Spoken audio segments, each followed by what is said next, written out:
He whānau I te tai tokera, kua whakawhiwhia ki ngā mētara o rātou tīpuna hoia I pakana I ngā pakana matua, pērā I ngā pakanga e rua o te ao me te pakanga ki kōrea.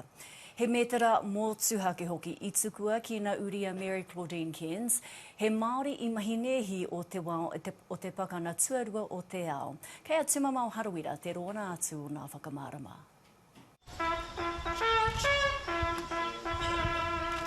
Ka maumahara tonu tātou ki a rātou, koe ua kupu e mana toko ana I tēnei rā.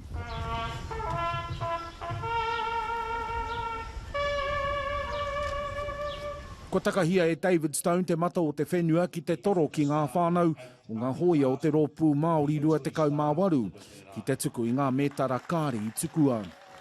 Ora toi te rā whakamine ngai hui katoa I te iwi me te ki. E ngātu, a ngai Māori, te whawhai.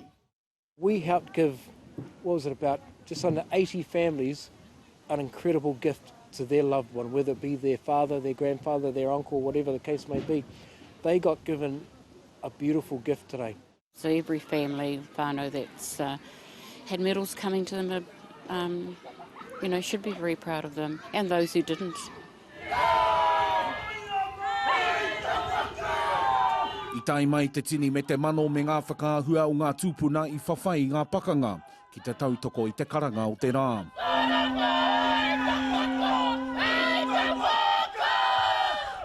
Ka puta hoki te tangi ki tētahi atu rōpū hei whakamānawa pēa ki te mētara, kua warewaretia, ko ngā nēhi Māori I haere ki te pakanga.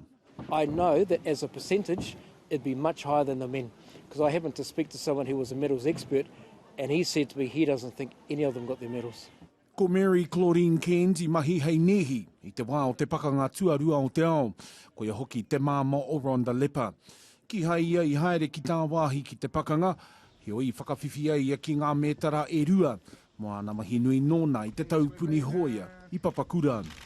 She was a matron of the hostels, I do believe, looking after the girls, making sure they didn't sneak out and in at night. And I do believe that she was also training them. Ka tū te hui tuku mētara whakamutunga mo ngā hoia Māori ki haungarea mara I pakipaki pātata tuki here taunga ki te wāhi I timata I te kaupapa. Tumamau harawira, te ao mārama.